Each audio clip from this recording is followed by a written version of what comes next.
আল্লাহ তুমি যদি তোমার বান্দারে মাফ করে দাও, আমি ইব্রাহিম নবীর কিছু আসে যায় না।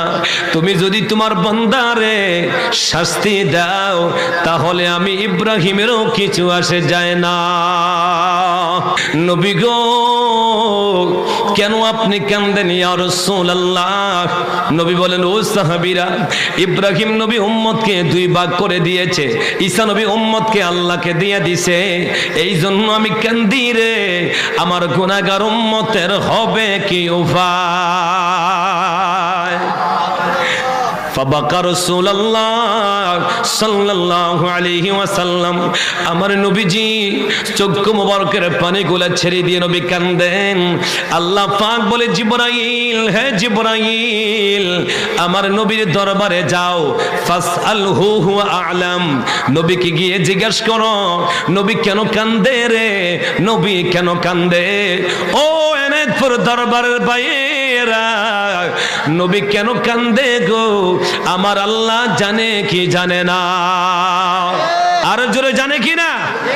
এরপর জিব্রাইলকে বলে দেয়, জিব্রাইল রে, আমার বন্ধুর কাছে যা, আমার বন্ধুর কাছে যায় জিজ্ঞাসা কর কেন আমার নবী কান্দে। জিব্রাইল হাজির হয়ে গেলেন, ইয়া রাসূলুল্লাহ, নবী গো, আল্লাহ জানতে চেয়েছেন কেন আপনি কান্নাকাটি শুরু করে দিলেন। আমার নবী বলেন, জিব্রাইল রে, জিব্রাইল, ইব্রাহিম নবী উম্মতকে দুই ভাগ করে দিছে, নেককারে নিজে রেখে দিছে, গুনাহগার আল্লাহকে দিয়া দিছে। ঈসা নবী নেককার আর বদকার ভাগ করে নাই, উভয়জন আল্লাহকে দিয়া দিছে। আমি নবী কান্দি রে,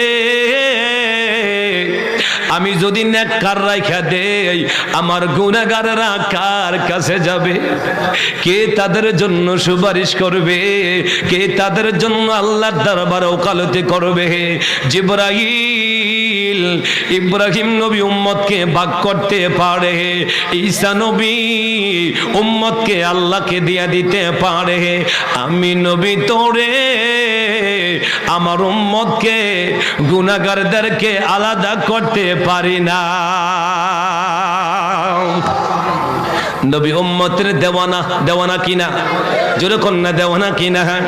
ওরে নবী আমার উম্মতের দেওয়ানা, তোমরা জানো না, নবী আমার উম্মতের দেওয়ানা, নবী আমার উম্মতের দেওয়ানা, তোমরা জানো না, নবী আমার